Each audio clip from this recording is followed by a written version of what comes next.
الحمدللہ رب العالمین والصلاة والسلام علی اشرف الانبیاء والمرسلین نبینا محمد وعلی آلہ وصحبہ اجمعین اما بعد۔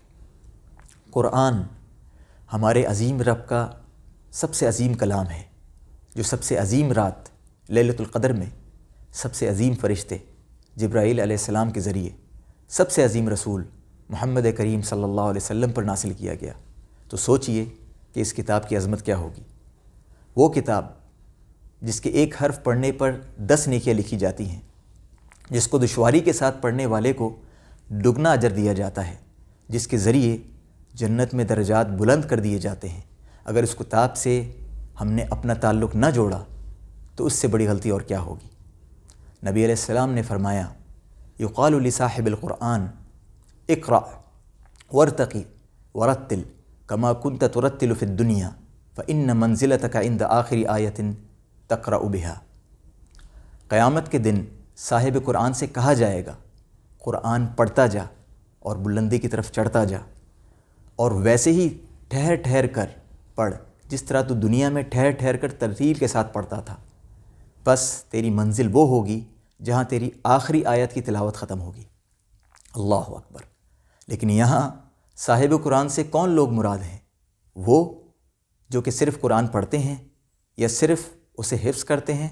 نہیں، بلکہ صاحب قرآن میں حقیقی معنوں میں وہ لوگ شامل ہوں گے جو قرآن کے تمام حقوق بھی ادا کریں گے۔ یہ 5 حقوق ہیں جن کا ادا کرنا ہمیں صاحب قرآن میں شامل کر سکتا ہے۔ سب سے پہلا حق قرآن پر ایمان لانا۔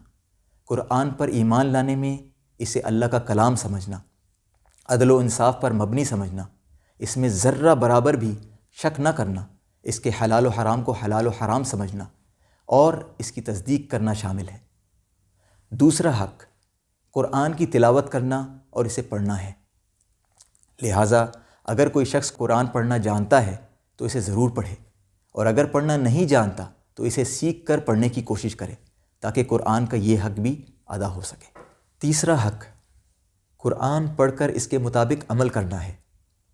قرآن پڑھ کر اس پر عمل نہ کرنے والا ایسا ہی ہے جیسا کہ اس نے قرآن پڑھا ہی نہیں، اور اس کے مقابلے میں جس نے قرآن پڑھا، اسے سیکھا اور اس پر عمل کیا تو اس کے والدین کو قیامت کے دن نور کا تاج پہنایا جائے گا۔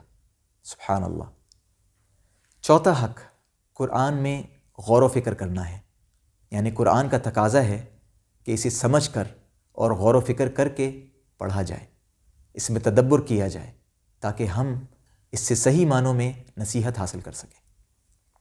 پانچواں حق قرآن کی تبلیغ کرنا ہے، یعنی ہم نے جو قرآن پڑھ کر سمجھا ہے اس کا تقاضا ہے کہ پہلے ہم اس کے مطابق عمل کریں، پھر اس کی تبلیغ دوسروں تک بھی کریں۔